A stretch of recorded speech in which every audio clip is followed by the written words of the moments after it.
थाइना लेबाक अमदा यामना सुनिंगदबा मरिन यामना तनबा बोयाई कौबा नुपा अमा लैरम्मे महाक्सी असुक्की मतिक हाइनिंगाई लेतना तलम्मे मतु थिदुना मसानुपी अनि फंगलबा फाउबा बोयाईदी हानगुमना अदुमक तलम्मे युमगी चानबदी लैरक्ता मवा मपुरोइबना थबक सुद्रबनिना मागी नुपीदु इसौ लांगबा हौरक्लम्मे मपुरोइबगी मतौदुदा पेंजद्रबा सनाराइना यामना साउना बोयाईदा हाइरम्मे हो करीदबु नुंगाइदुना हिपलगा लैरिबनो पुक्तुबु लामजिबरो हाय ममा लामबगी बुदी लामलबनिदा नंगबु साक्तुबु लोइरबरो लोइरबनी साकी साकाक्ता लैहौरबनी पुखमदुगा तेंकोतुगा इयांग हांगबा मखै थांदुकलगा खिल्लगा थमलमलबनी साबिरुरो हा करिनुना हे हारिबसिबो नते हौजिकपो पुंग असुक यामना थेंगलबसि फावबा करी तौरगा लैरिबनो हो सेंगदो लैत्रबदी आ सोरारलदगी साक्तु लाइना थादरकदबा नतिये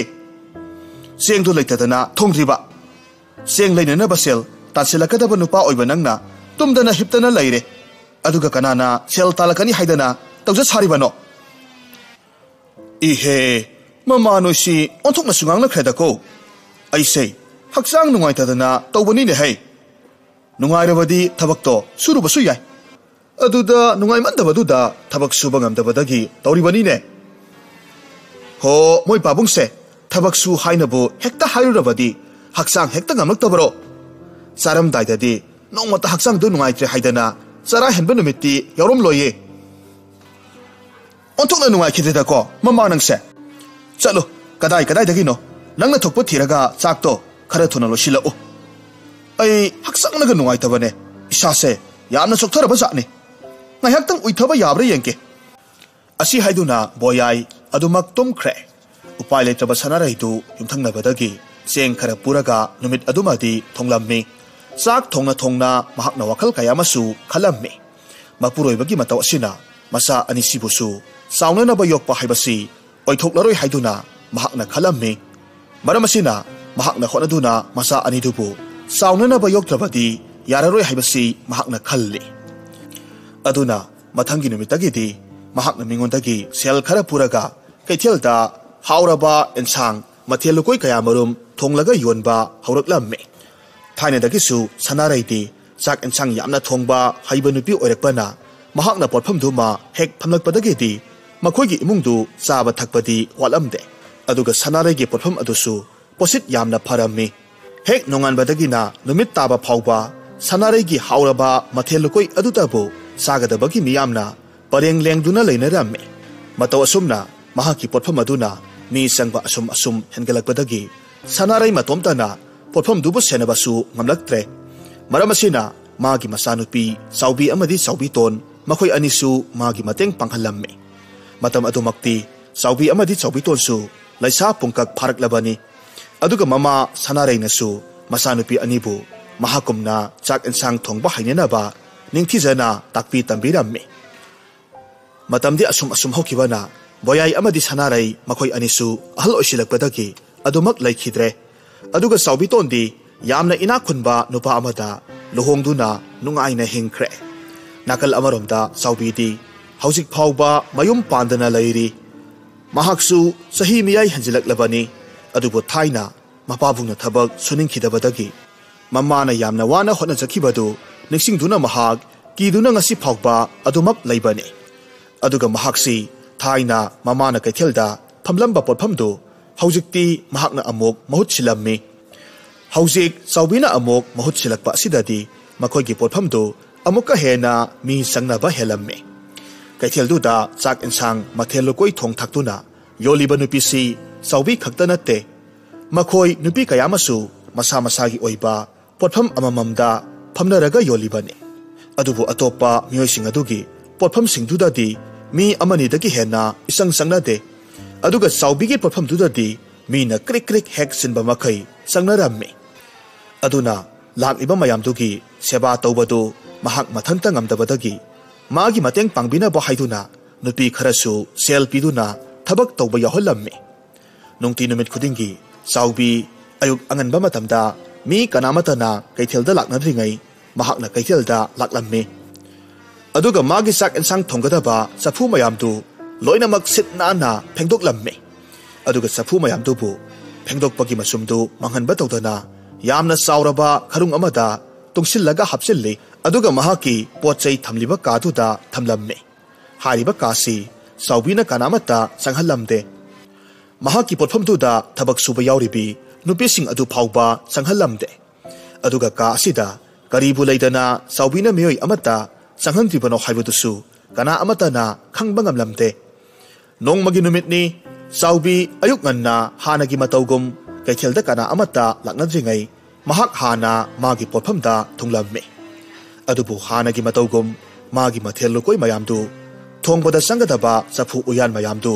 लोइनमक फेंगदोकलम्मे मसिदगी चफू उयान मयामदु चांबकी मसुम अदुना खरुंग अमदा हापलगा मागी अरोनबा कादुदा पुसिल्लगा संख्रे ngaihak leiragadi chawbidu kadudagi amuk thoraktuna mahakna yongedaba mathelokoi mayamdu mathang mathang thongba hauraklammi matam adumakti nongsu pungan ngale kaithel-dusu miyam khara khara tinba haunaraklami aduga chawbigi potphamda thabak suba yawbi makhoi nupi ahum adusu maphamduda yoksilaklammi makhoina hairammi haima ine aikoi sunganadi lakpra maningbani ado इनेना हाना हेक्ता हालगा लेरम्मे अदुगा चफू उयाल मयाम सिसु इनेना लोइनमक हेक्तामक फेंगदोकलम्मे इने हयेंगदगिदि अखोय Ahom ममलिंगैदगी ओइना लाक्लगे अदुगा इनेना मफमसिदा यौरकपा मतमदा अखोयना थबक इनखांग colic वारमसिंगसे लोइनमक लोइसिनबा लोइजरमलगे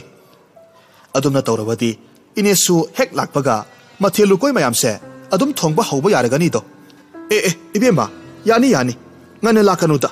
hauji na khoina lakliba matamse masi chap charabani aduga ne na khoina khangadaba amana chafu yan singse na khoi kanamatana phengba yade ko ai loina isana adom phengjage aduga aikhoi gi potham sida sak chaba lakpa miyoi singduna makhut chamnana ba khujam gi ising dusu na khoina haidokpa yade madugi thabak todi aine loina mak adom tauge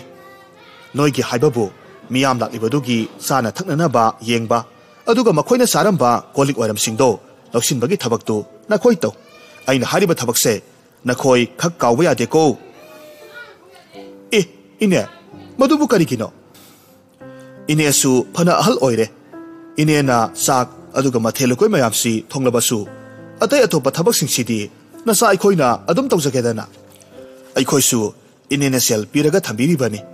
अदुना थबक अतै अतै दुदि आइखोइना अदुम सुजगेदा मधु यारो अइना हारिबसे मधु ततो अइदी अइगे परफमसे यामना लुनानबदो पामी अदुगा सफु उयान सिंगसे मसी seat नाना इसाना फेंगजबदुना मोन सेंजैदो फेंगबा सेंद्रबदी मथेलुकोइ सिंगसे महाउ लैरोइदौरिबनी साउबीगी असिगुम्बा इसम चंबा वहाई खरा सिना महाकी मखादा थबक सुबा यावरिबी नुपिसिंग अदुनासु मंगोंदा थोइना करीमता लाना लौरमदे महाक्सी यामना मसा नानबा लुबा नानबा पामजबा ओइबना असुमना तौरिबनी हाइना खंजरम्मे असुमना नुंगती नुमित खुदिंगी मागी मागी मथौदु असोइबा यावदना अदुमक तौनरम्मे असुमदना कैथेलदुदा चाक इनसांग मथेलुकोइ योलिबी अतोपा नुपिसिंग अदुना चाउबीगी मथक्ता यामना साउनिंगलम्मे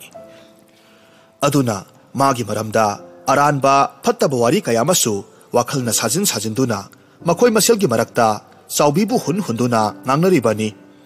nongmasu मखोइना वारी कयामा सानरम्मे नुपी अमना हाय अस इसे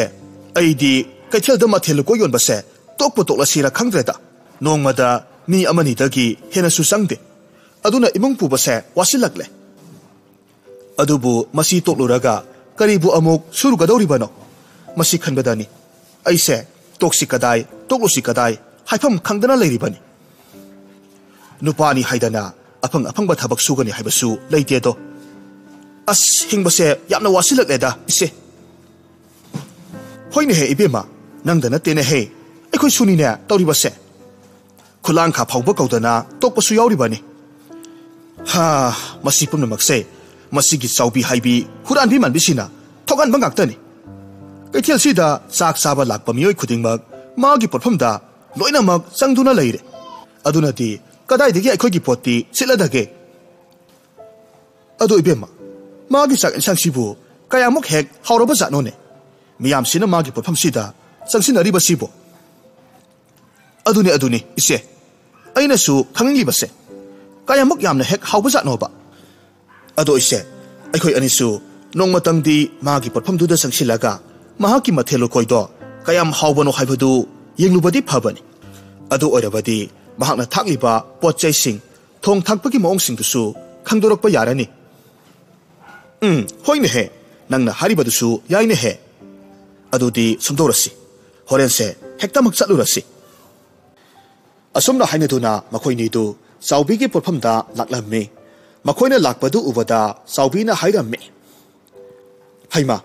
ꯏꯅꯥꯎ ꯑꯅꯤꯗꯤ ꯀꯗꯣꯝꯗꯒꯤꯅꯣ ꯅꯠꯇꯦ ꯅꯈꯣꯏꯅꯤꯕꯨ ꯀꯔꯤ ꯇꯧꯕ ꯌꯥꯎꯔꯕꯒꯦ ꯄꯣꯠ ꯌꯣꯟꯕ ꯊꯣꯔꯛꯇꯕꯔꯣ ꯏꯆꯦ ꯊꯣꯔꯛꯏꯗ ꯑꯗꯣ ꯃꯤꯌꯥꯝꯅ ꯏꯆꯦꯒꯤ ꯆꯥꯛ ꯏꯟꯁꯥꯡꯁꯦ ꯃꯍꯥꯎ ꯂꯩ ꯍꯥꯏꯗꯅ ꯍꯥꯏꯅꯕꯗꯨꯗ ꯑꯩꯈꯣꯏꯁꯨ ꯉꯁꯤꯗꯤ ꯃꯍꯥꯎꯗꯣ ꯍꯦꯛꯇ ꯇꯪꯂꯨꯔꯒꯦ ꯍꯥꯏꯗꯨꯅ ꯂꯥꯛꯂꯤꯕꯅꯦ ꯑꯣ ꯌꯥꯏꯗ ꯇꯨ ꯑꯁꯤꯒꯤ ꯃꯥꯡꯗ ꯂꯩꯔꯤꯕ ꯐꯤꯗꯥ ꯑꯍꯥꯡꯕꯁꯦ ꯃꯁꯤꯗ ꯍꯦꯛꯇꯃꯛ ꯐꯝꯃꯨ ꯑꯗꯨꯒꯅꯦ ꯑꯩꯒꯤ ꯂꯩꯔꯤꯕ ꯑꯉꯥꯡꯁꯤꯡꯁꯤꯗ ꯅꯈꯣꯏꯅ ꯆꯥꯅꯤꯡꯕ ꯃꯊꯦꯜ ꯂꯨꯀꯣꯏꯁꯤꯡꯗꯣ ꯍꯦꯛꯇꯃꯛ ꯍꯥꯏꯔꯣ ꯑꯁꯨꯝꯅ ꯍꯥꯏꯗꯨꯅ ꯅꯨꯄꯤ ꯑꯅꯤꯗꯨ ꯐꯤꯗꯥ ꯑꯍꯥꯡꯕꯗꯨꯗ ꯐꯝꯍꯜꯂꯝꯃꯤ ꯃꯈꯣꯏꯅ ꯆꯥꯅꯤꯡꯕ ꯃꯊꯦꯜ ꯂꯨꯀꯣꯏꯁꯤꯡꯗꯨ ꯆꯥꯎꯕꯤꯒꯤ ꯊꯕꯛ ꯁꯨꯅꯅꯕ ꯂꯩꯔꯤꯕ ꯅꯨꯄꯤꯁꯤꯡ ꯑꯗꯨꯗ ꯍꯥꯏꯔꯝꯃꯤ ꯃꯁꯤꯗꯒꯤ ꯅꯨꯄꯤꯁꯤꯡ ꯑꯗꯨꯅꯁꯨ ꯃꯈꯣꯏ ꯑꯅꯤꯒꯤ ꯆꯥꯅꯕꯗꯨ ꯌꯥꯝꯅ ꯀꯟꯅ ꯁꯦꯝꯂꯒ ꯂꯩꯔꯝꯃꯤ ꯑꯗꯨꯕꯨ ꯂꯥꯛꯂꯤꯕ ꯅꯨꯄꯤ ꯑꯅꯤꯗꯨꯗꯤ ꯆꯥꯎꯕꯤꯅ ꯊꯣꯡ ꯊꯥꯛꯂꯤꯕꯗꯨꯗ ꯌꯦꯡꯂꯒ ꯂꯩꯔꯝꯃꯤ ꯃꯈꯣꯏ ꯑꯅꯤꯅ ꯇꯧꯔꯤꯕꯁꯤꯡꯗꯨ ꯆꯥꯎꯕꯤꯅ ꯆꯥꯛ ꯏꯟꯁꯥꯡ ꯊꯣꯡꯕꯒꯤ ꯃꯑꯣꯡꯗꯨ ꯀꯨꯞꯅ ꯌꯦꯡꯂꯤꯕꯅꯤ ꯑꯗꯨꯒ ꯑꯃꯨꯛꯁꯨ ꯃꯈꯣꯏ ꯑꯅꯤꯅ ꯂꯣꯟꯅ ꯋꯥꯔꯤ ꯁꯥꯟꯅꯔꯝꯃꯤ ꯏꯆꯦ ꯌꯦꯡꯉꯨꯅꯦꯍꯦ ꯃꯥꯅ ꯊꯣꯡ ꯊꯥꯛꯂꯤꯕꯁꯤꯗꯤ ꯑꯩꯈꯣꯏꯅ ꯊꯣꯡꯂꯤꯕ ꯃꯑꯣꯡꯗꯨꯒ ꯆꯞ ꯃꯥꯟꯅꯩꯅꯦ ꯑꯗꯨꯒ ꯃꯥꯅ ꯃꯆꯜ ꯀꯔꯤꯁꯨ ꯑꯍꯦꯟꯕ ꯊꯥꯛꯄ ꯅꯠꯇꯦ ꯍꯣꯏꯅꯦꯍꯦ ꯏꯕꯦꯝꯃ ꯐꯔꯦꯁꯦ ꯍꯣꯔꯦꯟ ꯃꯥꯒꯤ ꯆꯥꯅꯕꯁꯦ ꯄꯨꯊꯣꯔꯛꯂꯒ ꯑꯃꯨꯛꯇꯪꯗꯤ ꯃꯍꯥꯎ ꯇꯪꯂꯒ ꯌꯦꯡꯁꯤ ꯑꯗꯨꯒ ꯀꯌꯥꯝ ꯌꯥꯝꯅ ꯈꯦꯠꯅꯕꯒꯦ ꯍꯥꯏꯕꯗꯣ ꯈꯪꯂꯒ ꯂꯣꯏꯔꯦ ꯉꯥꯏꯍꯥꯛꯀꯤ ꯃꯇꯨꯡꯗꯗꯤ ꯃꯈꯣꯏ ꯑꯅꯤꯒꯤ ꯆꯥꯅꯕꯗꯨꯁꯨ ꯄꯨꯊꯣꯔꯛꯂꯦ ꯑꯗꯨꯒ ꯃꯈꯣꯏ ꯑꯅꯤꯗꯨ ꯆꯥꯅꯕꯁꯤꯡꯗꯨ ꯆꯥꯕ ꯍꯧꯔꯛꯂꯝꯃꯤ ꯑꯍꯥꯟꯕ ꯆꯥꯛꯈꯨꯝꯗꯨꯃ ꯍꯦꯛ ꯍꯨꯞꯆꯤꯜꯂꯨꯕ ꯀꯥꯟꯗꯗꯤ ꯃꯈꯣꯏ ꯑꯅꯤꯗꯨ ꯄꯨꯡꯉꯛ ꯉꯛꯈ꯭ꯔꯦ ꯑꯗꯨꯒ ꯑꯃꯅ ꯑꯃꯗ ꯌꯦꯡꯅꯔꯒ ꯂꯩ ꯍꯥꯏꯔꯝꯃꯤ ꯃꯁꯤꯗꯤ ꯑꯣꯟꯊꯣꯛꯅꯁꯨ ꯍꯥꯎꯈ꯭ꯔꯦꯗꯀꯣ ꯅꯠꯇꯦ ꯁꯤꯕꯨ ꯀꯃꯥꯏꯅ ꯇꯧꯔꯤꯖꯥꯠꯅꯣꯅꯦ ꯑꯁꯨꯛ ꯍꯥꯎꯕ ꯃꯊꯦꯜꯁꯤꯕꯨ ꯑꯩꯗꯤ ꯄꯨꯟꯁꯤꯗꯁꯨ ꯑꯃꯨꯛꯇ ꯆꯥꯈꯤꯗ꯭ꯔꯤ ꯅꯠꯇꯦ ꯁꯤꯕꯨ ꯂꯥꯏꯅꯒ ꯂꯥꯛꯂꯒ ꯊꯣꯡꯂꯝꯕꯒ ꯆꯞ ꯃꯥꯟꯅꯩ ꯍꯥꯏꯃꯤ ꯑꯁ ꯈꯪꯗ꯭ꯔꯦꯗ ꯇꯧꯔꯤꯕꯁꯦ ꯃꯁꯤꯒꯤ ꯆꯥꯎꯕꯤ ꯍꯥꯏꯕꯤꯁꯦ ꯐꯖꯅꯗꯤ ꯍꯩꯕꯖꯥꯠꯅꯤꯀꯣ ꯃꯁꯤꯃꯛꯅ ꯑꯣꯏꯕ ꯇꯥꯏꯌꯦ ꯑꯩꯈꯣꯏꯒꯤ ꯄꯣꯠꯐꯝꯗ ꯃꯤ ꯑꯃꯠꯇ ꯆꯪꯅꯗ꯭ꯔꯤꯕꯁꯦ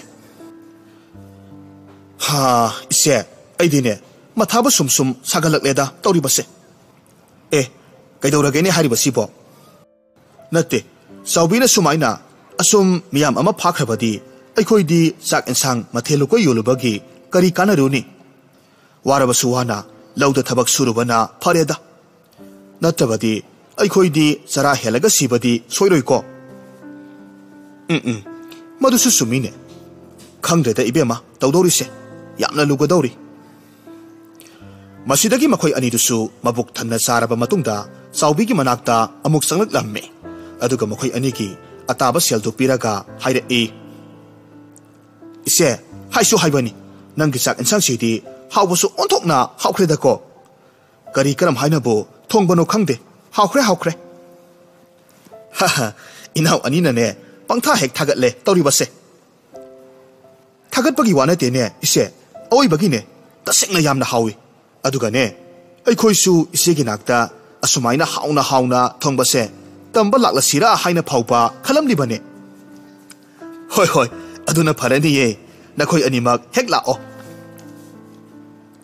ꯑꯁꯨꯝꯅ ꯋꯥꯔꯤ ꯉꯥꯏꯍꯥꯛ ꯁꯥꯟꯅꯔꯝꯂꯒ ꯅꯨꯄꯤ ꯑꯅꯤꯗꯨꯁꯨ ꯑꯗꯨꯃꯛ ꯆꯠꯈ꯭ꯔꯦ ꯃꯈꯣꯏ ꯑꯅꯤꯅ ꯍꯦꯛ ꯆꯠꯈꯤꯕꯒ ꯆꯥꯎꯕꯤꯅ ꯃꯊꯃꯣꯏꯗ ꯈꯟꯖꯔꯝꯃꯤ ꯃꯤꯁꯤꯡꯁꯦ ꯌꯥꯝꯅꯁꯨ ꯐꯠꯇꯕ ꯖꯥꯠꯅꯤꯀꯣ ꯑꯩꯒꯤ ꯄꯣꯠꯐꯝꯁꯤꯅ ꯃꯤ ꯌꯥꯝꯅ ꯆꯪꯕꯁꯤꯗ ꯀꯂꯛꯇꯅ ꯀꯔꯤ ꯀꯃꯥꯏꯅ ꯇꯧꯔꯤꯕꯅꯣ ꯀꯥꯏꯗꯅ ꯌꯦꯡꯕ ꯂꯥꯛꯂꯤꯕꯅꯤꯅꯦ ꯐꯩ ꯅꯣꯏ ꯑꯅꯤꯁꯨ ꯑꯩꯒꯤ ꯆꯥꯛ ꯏꯟꯁꯥꯡꯁꯤꯒꯤ ꯃꯍꯥꯎꯗꯨ ꯈꯪꯂꯕꯅꯤꯅ ꯍꯌꯦꯡꯗꯒꯤꯗꯤ ꯅꯈꯣꯏꯁꯨ ꯑꯩꯒꯤ ꯁꯤꯗ ꯆꯥꯕ ꯂꯥꯛꯂꯒꯗꯕꯅꯤ ꯃꯊꯪꯒꯤ ꯅꯨꯃꯤꯠꯅꯤ ꯆꯥꯎꯕꯤ ꯍꯣꯏꯒꯤ ꯂꯩꯕꯥꯛ ꯑꯗꯨꯗ ꯌꯥꯝꯅ ꯏꯅꯥꯛ ꯈꯨꯟꯕ ꯂꯂꯣꯟꯕ ꯃꯇꯩ ꯃꯅꯥꯎ ꯑꯃ ꯅꯧꯅ ꯂꯝ ꯍꯣꯡꯗꯨꯅ ꯂꯥꯛꯂꯝꯃꯤ मखोई अनिसी इनाक यामना खुल्ली अदुना सही खुदिंग लम होंग होंगदुना चलम्मी कारबारसु तौरम्मी अदुगा मतै मनाव अनिदुसु यामना नुसिनरम्मी मपुरोइबा साजौना अयुक्ता थबक ngana ngana चटपनीना मागी नुपी सनाना मपुरोइबा चटप नंगनबनी हाइदुना ngana हगतुना चाक एंसांग थोंलगा चाकयोम हेक हेक योंबिदुना पुहलम्मी ममांगदगी हौनसु साजौदी कैथेलदा योनबा मथेल कोइसी कया सारमदे कैथेलदा योलिबा सिंगदुदी थाव यामी अदुगा थुम मोरोकसु यामना कल्ली हाइदुना महाकना सादबनी महाकना यामना पामना सारिबा हाइबाबु मागी नुसिरबी नुपीना थोंबा थाकपा चाक एंसांग अदु खक्तनी तौबगिसु सनासी चाक एंसांग थोंबसु यामना हाइ मरम असिनसु सनासी मियामना यामना थागतनबनी नोंमगी नुमित्ता साजौदु अयुक ngana हौगतलगा मागी कैथेलदा लैरिबा कारबार तौफमदुदा चटकदबगी सेम सारम्मी मतमसिदा मागी नुपीदा असुमना हाइरम्मी नुपी नंगी साक्तुबु लोजिबरो खरा थुजिलोना है ngasiसे ऐसे थबक सुबा मिसिंगी खुसुमन पिथोकदबनी खरा ngana चतबा यारोइदौरी हो लोइरे लोइरे मखोइ पाबुंग चाकसे योमसिनजरकलगे योमो योमो खरा थुरोको मसिदगी सनासु मपुरोइबगी साक्योमदु योमदुना पुथोरकलम्मी अदुगा मपुरोइबदा पिरम्मी से मखोइ पाबुंग सिदा लैजरे नुपी नंगी सांग मनमसिदी ओंथोकनबु नुसिख्रेदा अइदी चाकपु लामेदा तौरिबसे करी एंसांगनो नंगी सिबु हो ngasiदी मखोइ पाबुंगना पामजबा सोइबुमगा ngakरागा थोंबने अदुगा कांगहौ अमगा चंफुट अमगासु यावरबनी हा भालो है ngasiदी फाजना फुथरुरगे चाकतुसु खरा यामना हबखिबा नत्रो होय होय हाबख्रबने आहा फरे फरे अदुदी आइसु चलगेको फजना लैरमो असुमना हाइदुना साजौ चाक मयोमदु पुरगा मागी थबक तौफमदा चटख्रे मफमदु यौरदुना मागी थबक सुबा यावरिबा मियोइसिंगदुगी खुसुमनदु पिथोकलम्मे पुक्सेल चावबा मबुक फाबा मी ओइबना साजौबु मी खुदिंगमकना नुंसिनै अदुगा मागी थबक सुबा यावरिबा मियोइसिंग अदुगासु महाक्सी मरुप अमगुमना यामना नुंसि चानना लोइनराम्मे साजौना थबक सुरिबा सिनमिसिंग अदुगी खुसुमनदु यंथोकपा लोइरबा मतुंग असुमना हाइरम्मे मयाम पुमनमक नखोइना वागे हाइना वारबदा हंदक थासि मंगाइरे मथंगदगिदी थोइनासु वाररोइदा अदुगा नखोइसु खुसुमनसे अइना मथंगदगिदी खरा अमुक हेंगतपिरगे हाइना खल्लिबनी अदुना नखोइगी अवाबदो कोक्लगदबनी ए इबुंगो अदुदी ओंथोकना नुंगाइजरेदा इबुंगो होइगुंबा मिसे खरा यामना थोरकलबदी फगदबनी असुमना मतम खरा हौख्रे अदुबु इखंग खंगौदना सनादु मसा यामना कन्ना ngamlaklamde maramaduna mahak ayuk ngana hauduna mapuroibagi sak ensang sembaduda masadu yamna wana hotna jarami magi nupigi mataududa sajauna asumna hairammi hai nupi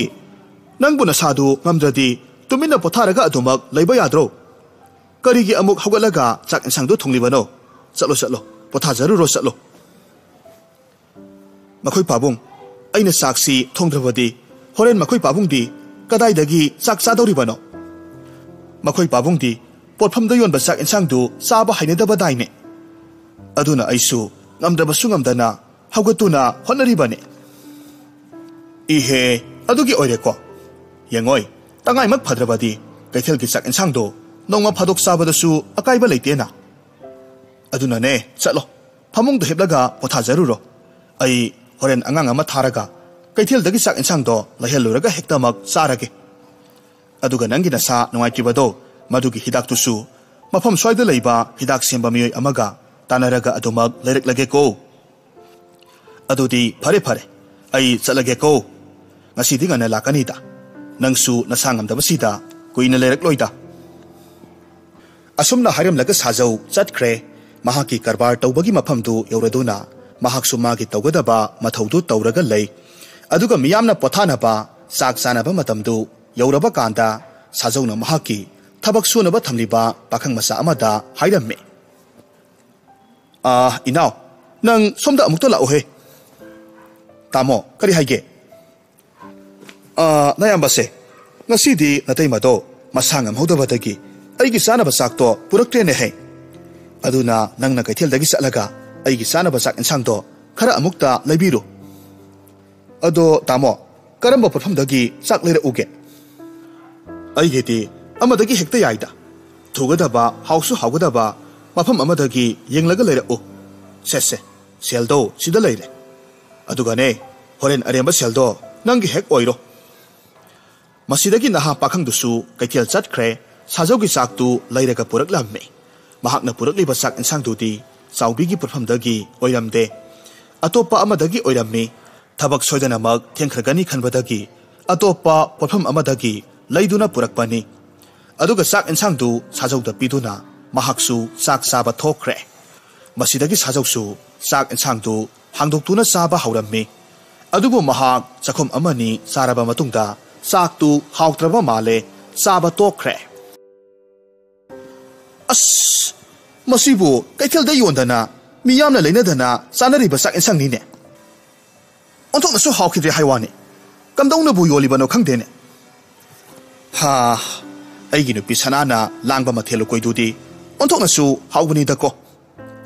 adubu masu masangam dabanina matam kharadi aisu asigumba hawtaba sak insang se saduna lenba tabani aigi sanase kaithel daga sak insang yonbagi pothamga phamallabadi mi phajana changna gadori bazani ko matam sida thabak subana haduna hanglaklamme tamo kaidorage saka amata saram jabadi saba yadrabaro hoine heibo nakhogi kaithel da yonba sak insang sidi mahausu onthok na yawkhidre nakhogi natai mana thongbaduga onthok na khena khrewani nakhoina su hena khanglibaduni natai mana thongba insang dudi mahau yamna leitro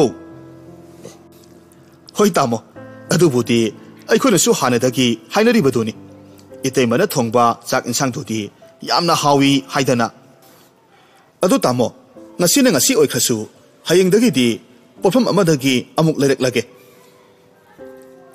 mataw asumna mathangi numitadi nupaduna atopa porfam amadagi sajaugi chaktu amuk leiramme adubu ngasisu chak insang dudi hawmandabadagi sajaudu chak saba yaramde numit adumadi sajau thabak naga warubane saksu yamna lamlamme aduna mahak magi sak leiba tharuba angang dubu kausilaga hairamme ina oibungo nangi sibu ngarangi porfam dudagi adumak lereklabro tamo natiye atopa amadagi lerekpane ado ngasisu chak saba yadrabaro hoine he chak insang se mahau yaw dene he ado tamo mina yamna hawi hainaba mafam amabudi leye ado mafam dudi mi yamna sille porfam duda chak saba lakpa miyo singna krik krik hek sinaba makhai inaba sani adu putamo nasu thabakki matam nangaroi khara thora o haibaduda porfam dudagi mi mayam du ngairaga leirabadi thenglagani khanduna leiraktre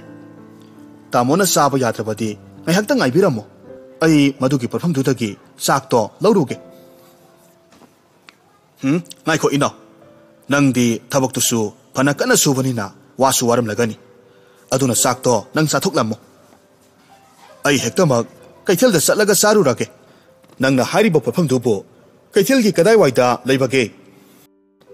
tamo kaithel ki oirom thangba sidai duda adum leirabani aduga tamona sangdabasu saubigi porfam du kadai da leibage haidana mi amada hektamak hangbiyu adum taklaklaga dabani ho phare adudi nang saksara moko aisu chalukhige asumna hairam laga sajau kaithel da laklamme mahakna mafam du yorukpa kandadi porfam du irai laina tiba phanglamme mahak saubina thongba chak insang mathel lukoi mayam du mafam du da adumak saramme saubigi chak insang du aduki matik hainingai leitana hauramme nahan makhai mahakna amukta su tangludriba top mahau ama mathel lukoi mayam du da yauri insang mathel sing du asuki matik hainingai leitana haurabadu da sajau su ngasidi mabuk penba makhai sathoklamme masidagi mahakna magi pifam thokpa seldu piramlaba matung mahaki thabak sufam duda amuk halaklamme hariba numitudagi yamna angakpa ahongba amasu sajauda laklamme mahak nungti numit khudingi ꯆꯥꯎꯕꯤꯒꯤ ꯄꯣꯠꯐꯝꯗ ꯆꯥꯛ ꯑꯗꯨꯃꯛ ꯆꯥꯔꯝꯃꯤ ꯅꯣꯡꯃꯇ ꯆꯥꯎꯕꯤꯒꯤ ꯃꯊꯦꯜꯗꯨ ꯃꯍꯥꯎ ꯇꯪꯍꯧꯗ꯭ꯔꯕꯗꯤ ꯃꯍꯥꯛ ꯂꯩꯉꯝꯗꯕ ꯀꯌꯥꯃꯔꯨꯝ ꯇꯧꯔꯛꯈꯤ ꯃꯥꯒꯤ ꯅꯨꯄꯤ ꯁꯅꯥꯁꯨ ꯅꯥꯕ ꯐꯔꯗꯨꯅ ꯍꯥꯟꯅꯒꯤ ꯃꯇꯧꯒꯨꯝꯅ ꯃꯄꯨꯔꯣꯏꯕꯒꯤ ꯆꯥꯛꯌꯣꯝꯗꯨ ꯁꯦꯝꯂꯒ ꯑꯗꯨꯃꯛ ꯄꯤꯔꯝꯃꯤ ꯑꯗꯨꯕꯨ ꯁꯥꯖꯧꯅ ꯆꯥꯛꯌꯣꯝꯗꯨꯕꯨ ꯆꯥꯕꯒꯤ ꯃꯍꯨꯠꯇ ꯆꯥꯎꯕꯤꯒꯤ ꯄꯣꯠꯐꯝꯗ ꯑꯣꯏꯅ ꯆꯥꯛ ꯆꯥꯔꯝꯃꯤ ꯃꯊꯃꯣꯏ ꯄꯦꯜꯂꯕ ꯁꯥꯖꯧꯅ ꯆꯥꯎꯕꯤꯗ ꯁꯦꯜ ꯀꯌꯥ ꯑꯃꯁꯨ ꯄꯤꯔꯝꯃꯤ ꯃꯇꯦꯡ ꯄꯥꯡꯕꯤꯔꯝꯃꯤ ꯑꯗꯨꯒ ꯃꯍꯥꯛꯅꯁꯨ ꯆꯥꯎꯕꯤꯗ ꯑꯁꯨꯝꯅ ꯍꯥꯏ ꯏꯅꯦ ꯑꯩꯅ ꯄꯤꯖꯔꯤꯕ ꯁꯦꯜꯗꯨꯅ ꯏꯅꯦꯒꯤ ꯀꯔꯤ ꯀꯔꯤꯅꯣ ꯑꯋꯥꯠ ꯑꯄꯥ ꯈꯔ ꯂꯩꯕꯤꯌꯨ ꯑꯩꯗꯤ ꯏꯅꯦꯒꯤ ꯃꯊꯦꯜꯁꯦ ꯑꯣꯟꯊꯣꯛꯅꯁꯨ ꯄꯥꯝꯖꯈ꯭ꯔꯦ ꯑꯗꯨꯅ ꯅꯨꯡꯇꯤꯒꯤ ꯆꯥꯕ ꯂꯥꯛꯂꯤꯕꯅꯤ ꯑꯗꯨꯝ ꯃꯈꯥ ꯇꯥꯅꯁꯨ ꯆꯥꯕ ꯂꯥꯛꯈꯤꯅꯤꯗ ꯍꯣꯏ ꯍꯣꯏ ꯂꯥꯛꯑꯣ ꯂꯥꯛꯑꯣ ꯏꯅꯦꯁꯨ ꯅꯈꯣꯏꯅ ꯑꯗꯨꯝꯅ ꯄꯥꯝꯅ ꯍꯔꯥꯎꯅ ꯆꯥꯕꯗꯨꯗ ꯊꯋꯥꯏꯁꯦ ꯄꯦꯟꯖꯔꯤꯕꯅꯤ ꯑꯁꯣꯝꯗꯁꯨ ꯁꯅꯥꯗꯨ ꯃꯄꯨꯔꯣꯏꯕꯅ ꯃꯥꯒꯤ ꯆꯥꯛ ꯏꯟꯁꯥꯡꯗꯨ ꯆꯥꯕꯤꯗ꯭ꯔꯦ ꯍꯥꯏꯕꯁꯤ ꯈꯪꯂꯛꯄꯗꯒꯤ ꯃꯄꯨꯔꯣꯏꯕꯕꯨ ꯀꯨꯞꯅ ꯁꯦꯟꯅꯗꯨꯅ ꯀꯗꯥꯏꯗ ꯆꯥꯛ ꯆꯥꯔꯤꯕꯅꯣ ꯍꯥꯏꯕꯗꯨ ꯌꯦꯡꯊꯣꯛꯂꯝꯃꯤ ꯃꯇꯝ ꯑꯗꯨꯗ ꯀꯩꯊꯦꯜꯒꯤ ꯆꯥꯛ ꯏꯟꯁꯥꯡ ꯆꯥꯕ ꯍꯩꯅꯗꯕ ꯃꯄꯨꯔꯣꯏꯕꯅ ꯆꯥꯎꯕꯤꯒꯤ ꯄꯣꯠꯐꯝꯗ ꯊꯋꯥꯏ ꯇꯥꯅ ꯆꯥꯛ ꯆꯥꯔꯤꯕꯗꯨ ꯎꯕꯗ ꯁꯅꯥꯗꯤ ꯉꯛꯄꯅ ꯈꯝ ꯊꯦꯡꯈ꯭ꯔꯦ ꯑꯗꯨꯒ ꯁꯥꯎꯕꯁꯨ ꯌꯥꯝꯅ ꯁꯥꯎꯅꯤꯡꯂꯝꯃꯤ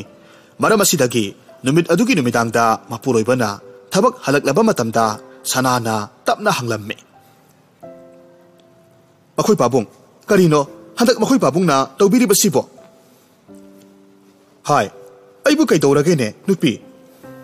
ꯀꯩꯗꯧꯔꯒꯦ ꯍꯥꯏꯕꯕꯨ ꯀꯔꯤꯅꯣ ꯃꯈꯣꯏ ꯄꯥꯕꯨꯡꯅ ꯌꯨꯝꯒꯤ ꯆꯥꯛ ꯏꯟꯁꯥꯡ ꯆꯥꯔꯛꯇ꯭ꯔꯤꯕꯁꯦ ꯀꯌꯥꯝ ꯀꯨꯏꯔꯕꯒꯦ ꯀꯩꯊꯦꯜꯗ ꯌꯣꯟꯕ ꯆꯥꯛ ꯏꯟꯁꯥꯡ ꯆꯥꯕ ꯍꯩꯅꯗꯕ ꯃꯈꯣꯏ ꯄꯥꯕꯨꯡꯅ ꯀꯝꯗꯧꯅ ꯆꯥꯎꯕꯤꯒꯤ ꯄꯣꯠꯐꯝꯗ ꯊꯋꯥꯏ ꯇꯥꯅ ꯆꯥꯛ ꯆꯥꯕꯤꯔꯒ ꯂꯩꯕꯤꯔꯝꯂꯤꯕꯅꯣ ꯑꯗꯨꯒꯤ ꯑꯣꯏꯔꯦꯀꯣ ꯑꯗꯨꯗꯤ ꯂꯥꯟꯅ ꯈꯟꯒꯅꯨ ꯑꯩꯁꯨ ꯀꯔꯤ ꯇꯧꯔꯕꯅꯣ ꯈꯪꯗꯦ ꯅꯍꯥꯟ ꯅꯪꯅ ꯀꯟꯅ ꯅꯥꯔꯒ ꯂꯩꯔꯤꯉꯩꯗꯣ ꯑꯗꯨꯗ ꯑꯩꯁꯦ ꯃꯥꯒꯤ ꯄꯣꯠꯐꯝꯗꯨꯗ ꯆꯥꯛ ꯆꯥꯔꯨꯕꯅꯤ ꯑꯗꯨꯕꯨ ꯅꯨꯃꯤꯠꯇꯨꯗꯒꯤ ꯃꯍꯥꯛꯀꯤ ꯏꯟꯁꯥꯡ ꯃꯍꯥꯎꯗꯨꯅ ꯑꯩꯕꯨ ꯇꯠꯇꯅ ꯀꯧꯔꯤ ꯑꯗꯨꯒ ꯆꯥꯔꯔꯣꯏ ꯍꯥꯏꯕꯁꯨ ꯉꯝꯗ꯭ꯔꯦ ꯃꯁꯤꯅꯅꯤ ꯅꯨꯡꯇꯤꯒꯤ ꯆꯠꯂꯤꯕꯁꯦ ꯑꯗꯨꯕꯨ ꯅꯨꯄꯤ ꯅꯪꯁꯨ ꯅꯣꯡꯃ ꯐꯥꯗꯣꯛ ꯃꯐꯝꯗꯨꯗ ꯆꯠꯂꯒ ꯃꯥꯅ ꯀꯔꯝꯃꯥꯏꯅ ꯊꯣꯡꯂꯤꯕꯅꯣ ꯀꯔꯤ ꯀꯔꯝꯕ ꯃꯆꯜꯕꯨ ꯊꯥꯛꯀꯦ ꯍꯥꯏꯕꯗꯣ ꯌꯦꯡꯊꯣꯛꯎꯗꯅ ꯑꯗꯨ ꯑꯣꯏꯔꯕꯗꯤ ꯅꯪꯁꯨ ꯏꯅꯦ ꯆꯥꯎꯕꯤꯅ ꯀꯔꯝꯃꯥꯏꯅ ꯊꯣꯡꯉꯤ ꯍꯥꯏꯕꯗꯣ ꯈꯪꯂꯅꯤꯗꯅ ꯃꯄꯨꯔꯣꯏꯕꯒꯤ ꯋꯥꯁꯤ ꯃꯍꯥꯛꯅꯁꯨ ꯆꯨꯝꯃꯤ ꯍꯥꯏꯅ ꯈꯜꯂꯝꯃꯤ ꯃꯔꯝ ꯑꯗꯨꯅ ꯑꯍꯥꯟꯕ ꯑꯣꯏꯅ ꯁꯅꯥꯅ ꯆꯥꯎꯕꯤꯒꯤ ꯄꯣꯠꯐꯝꯗꯨꯗ ꯌꯥꯎꯕꯤ ꯅꯨꯄꯤ ꯑꯃꯕꯨ ꯁꯦꯜ ꯄꯤꯔꯒ ꯂꯣꯟꯅ ꯀꯧꯊꯣꯛꯂꯝꯃꯤ ꯑꯗꯨꯒ ꯍꯥꯏꯔꯝꯃꯤ 이베마 노이시 사우비기 포함시다 타박 수락버시 까얌 꾸이래 이나마 아이디 얌나 꾸이래 사히 어후 머리롬디 수람라가니 아도 까리 떠오라게 까리슈 떠오게 아도 나코이기 이네 사우비나 싹 인상 통보다 까리 까람바 마슬가디 타이 까리슈 탁타버니다 이나마 아두부 까리슈 탁타가수 이네기 마텔 마얌두디 로이나막 하위 마시다 이코이수 낙나리바니 아두 이나마 밍온다디 하이두카누코 아이 와 아마디 하이기 까리와노 헥타 하유 이나마 아이코이기 이네 사우비세 미암나 싹사바 로이네라가 굿 함진버기 쿠잠도 미간 아마타나 하이독한데 마학 마사나 오이나 하이독사게 하이 아이코이나 파우바 하이독게 야데 마시다수 나때 ꯆꯥꯛ ꯊꯣꯡꯕꯒꯤ ꯆꯐꯨ ꯎꯌꯥꯟꯁꯤꯡꯁꯦ ꯃꯁꯤ ꯐꯥꯎꯕ ꯑꯩꯈꯣꯏꯅ ꯐꯦꯡꯒꯦ ꯌꯥꯗꯦ ꯃꯁꯤ ꯀꯔꯤꯒꯤꯅꯣ ꯈꯪꯗꯦ ꯑꯗꯨꯕꯨ ꯑꯃꯨꯛꯁꯨ ꯏꯅꯦꯁꯦ ꯃꯁꯥ ꯌꯥꯝꯅ ꯅꯥꯟꯕꯗꯤ ꯄꯥꯝꯖꯕꯁꯤꯗ ꯑꯩꯈꯣꯏꯁꯨ ꯆꯨꯝꯅ ꯈꯟꯗꯣꯛꯂꯕ ꯋꯥꯐꯝꯁꯤ ꯇꯥꯔꯨꯕꯗꯒꯤ ꯁꯅꯥꯗꯨ ꯃꯊꯪꯒꯤ ꯅꯨꯃꯤꯠꯇ ꯉꯟꯇꯥ ꯍꯧꯒꯠꯂꯒ ꯆꯥꯎꯕꯤꯅ ꯀꯔꯤ ꯇꯧꯔꯤꯕꯅꯣ ꯍꯥꯏꯕꯗꯨ ꯌꯦꯡꯊꯣꯛꯂꯒꯦ ꯈꯟꯗꯨꯅ ꯇꯨꯃꯤꯟ ꯂꯩꯔꯝꯃꯤ ꯃꯊꯪꯒꯤ ꯅꯨꯃꯤꯠ ꯑꯌꯨꯛ ꯑꯉꯟꯕꯗꯅꯤ ꯁꯅꯥꯗꯨ ꯀꯅꯥꯃꯠꯇ ꯍꯧꯒꯠꯅꯗ꯭ꯔꯤꯉꯩ ꯆꯥꯎꯕꯤꯒꯤ ꯄꯣꯠꯐꯝꯗ ꯂꯥꯛꯂꯝꯃꯤ ꯃꯇꯝ ꯑꯁꯤꯗ ꯆꯥꯎꯕꯤꯗꯨ ꯃꯥꯒꯤ ꯆꯥꯛ ꯏꯟꯁꯥꯡ ꯊꯣꯡꯅꯅꯕ ꯆꯐꯨ ꯃꯌꯥꯝꯗꯨ ꯂꯣꯏꯅꯃꯛ ꯐꯦꯡꯂꯒ ꯂꯩꯔꯝꯃꯤ ꯑꯗꯨꯒ ꯃꯤꯔꯛ ꯅꯥꯔꯛ ꯌꯦꯡꯗꯨꯅ ꯆꯥꯎꯕꯤꯅ ꯀꯣꯟ ꯐꯦꯡꯕꯒꯤ ꯃꯍꯤꯗꯨ ꯂꯣꯟꯅ ꯄꯨꯁꯤꯟꯗꯨꯅ ꯃꯗꯨꯕꯨ ꯃꯩꯊꯛꯇ ꯊꯥꯡꯒꯠꯂꯒ ꯂꯣꯜꯂꯝꯃꯤ ꯑꯗꯨꯒ ꯃꯍꯥꯛꯅ ꯁꯦꯝꯂꯤꯕ ꯃꯊꯦꯜ ꯂꯨꯀꯣꯏꯁꯤꯡ ꯑꯗꯨꯗ ꯍꯥꯞꯆꯤꯜꯂꯝꯃꯤ ꯃꯇꯧꯗꯨ ꯎꯕꯗ ꯁꯅꯥꯗꯤ ꯑꯣꯒꯦ ꯇꯧꯔꯝꯃꯤ ꯑꯗꯨꯕꯨ ꯃꯍꯥꯛ ꯀꯔꯤꯁꯨ ꯍꯥꯏꯔꯝꯗꯅ ꯇꯨꯃꯤꯟꯅ ꯃꯌꯨꯝꯗ ꯍꯜꯂꯛꯂꯝꯃꯤ ꯑꯗꯨꯒ ꯃꯍꯥꯛꯅ ꯎꯈꯤꯕ ꯋꯥꯔꯣꯜ ꯄꯨꯝꯅꯃꯛ ꯁꯥꯖꯧꯗꯁꯨ ꯇꯝꯂꯝꯃꯤ ꯄꯥꯎꯁꯤ ꯍꯦꯛ ꯇꯥꯔꯨꯕꯗ ꯈꯣꯏꯁꯥꯎꯅꯔꯕ ꯁꯥꯖꯧꯅ ꯋꯥꯐꯝꯁꯤꯕꯨ ꯅꯤꯡꯊꯧꯒꯤ ꯃꯅꯥꯛꯇ ꯆꯠꯇꯨꯅ ꯋꯥꯀꯠꯂꯝꯃꯤ ꯃꯁꯤꯗꯒꯤ ꯅꯤꯡꯊꯧ ꯑꯗꯨꯅꯁꯨ ꯆꯥꯎꯕꯤꯕꯨ ꯀꯣꯅꯨꯡꯗ ꯀꯧꯈꯠꯂꯝꯃꯤ ꯑꯗꯨꯒ ꯍꯥꯏꯔꯝꯃꯤ ꯍꯥꯏ ꯆꯥꯎꯕꯤ ꯀꯔꯤꯅꯣ ꯃꯤꯌꯥꯝꯅ ꯉꯥꯡꯅꯔꯤꯕꯁꯦ ꯍꯥ Nate, masibu afaba thabak la haibanida. Nangse nasagi oina chak thongbasu adumak haribaduni. Maduda karigino nangna phataba thabak singdubu tawribadubo. Ining thawibungo nanay aibu amuktadi ngakpiyu. Aina ahenba pamlubadagi masi pumnamakse thokribani. Ha, kamdongna no hayu tasidana. Ining thaw nanay aihakna maiba ama tanazaraga aigi potphamsida sak saba lakpa miyoi singdubu nungtigi lakningba phaunanaba haiduna mahi amata takpiyu haijarubani. Aduda mahi amabu takpirakhi. Aduga hena luriba wa amana mahidu aina safu uyan phengbagi masumaduga makoina sak saba loiraga makut hambagi masumduda mahidubu yansilaga aina semliba mahiduda haplabadi makoidu aigi sakto sadana leiba ngamloi hairakpadagi aina asumna tawkhibani. Ha, onthongnasu karam sauba haibaduni ko nahakse. Nasagi na haina adum seldu laina tanjaba yarabaduda karigino nangna phattaba thabak adumabu tawruribadubo. Phai nangna phattaba thabak ama tawrurabanina nang haujikti chairak amadi phangba tare. Ining thoibungo nanai aibu thaujanbiduna aigi thawaitadi lobigano. Na thoidumadi kanbirage. Adubu ngasi hariba numisidagi nahak kasum sangda adumak lairegadabani. Phatraba mihok saubi nangdi napunsido mafamduda adumak lenjaruro. Asumna saubidu phattaba thabak tawrubagi damag mahakpu mapunsi suppa kasum sangda thamjinki. Aduga magi langda thururaba miyoising adusu tapna tapna saubigi mahidudagi mahu mayai samtharaklammi. Hanagi matogumna makhoi nupi angangsingna thongba sak ensangdu chanaraklammi. Asumna phatrabi sak thongbidu leitrabaduda aranba soiba amata yaudana sak thonglaga yonjaribi makhoi ani ahumdusu posit yamna pharaklammi. Masidagi makhoi yamna haraurammi. Nakal amaromdana sajausu numit adudagi hongna magi nupi sanana thongba sak ensang natrabadi kaithelda yonba sak ensang amata sakhidre.